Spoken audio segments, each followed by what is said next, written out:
Hello বন্ধুরা, তোমরা সবাই কেমন আছো? আরও একটা খুব সহজ রেসিপি নিয়ে তোমাদের সামনে চলে এলাম। তোমরা সবাই পারো, তাও আমি কি করে করি সেটা দেখানোর জন্য চলে এলাম। আমি আজকে চিংড়ি মাছ দিয়ে বাঁধাকপির তরকারি করব। প্রথমে দেখাই, আমি চিংড়ি মাছটা ভেজে নিয়েছি। এই দেখো, আমি চিংড়ি মাছটা প্রথমে ভেজে নিয়েছি। তারপর তেলের মধ্যে গোটা জিরে ফোড়ন দিয়েছি, দিয়ে গোটা গরম মশলা, এলাচ, দারচিনি, লবঙ্গ ফোড়ন দিয়েছি, দিয়ে ভালো করে একটু ভেজে নিয়েছি। ভেজে তারপরে আলুগুলো দিয়ে দিয়েছি, আলু আর টমেটো দিয়ে দিয়েছি। আলু আর টমেটোটা একটু ভাজা ভাজা যখন হয়েছে তখন আমি মশলা দিয়েছি, কিচ্ছু মশলা না, খুব সাধারণ আদা বাটা দিয়েছি, আর ধনে গুঁড়ো, জিরে গুঁড়ো, লঙ্কার গুঁড়ো, সামান্য মিষ্টি, নুন আর হলুদ দিয়ে ভালো করে কষাতে হবে।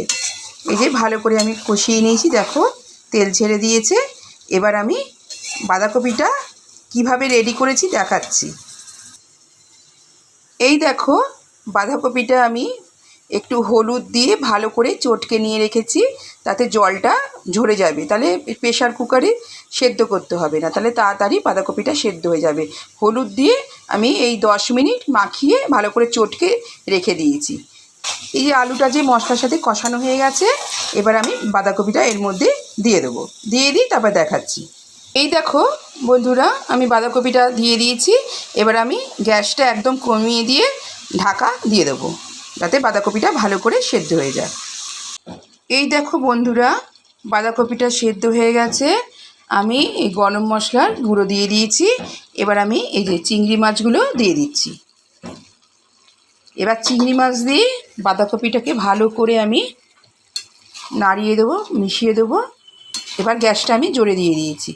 ভালো করে অনেকক্ষণ ধরে 5 মিনিট ধরে আমি নাড়াবো, তারপর বাঁধাকপিটাকে আমি নামিয়ে নেব।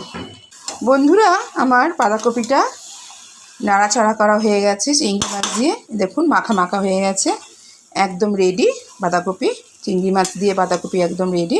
এবার আমি নামিয়ে নেব। কেমন লাগলো আমাকে অবশ্যই কমেন্ট করে জানাবেন। আপনারা সবাই জানেন এই রান্নাটা, তাও আমি কিভাবে করি সেটা দেখালাম। আমার দেখাতে ভীষণ ভালো লাগে আপনাদের, তাই একটু দেখালাম। তাহলে আজকে এখানেই রাখলাম। আবার একটা নতুন রেসিপি নিয়ে আপনাদের সামনে আমি হাজির হব। টাটা, ধন্যবাদ সবাইকে, নমস্কার, সবাইকে খুব ভালোবাসা, রাখলাম।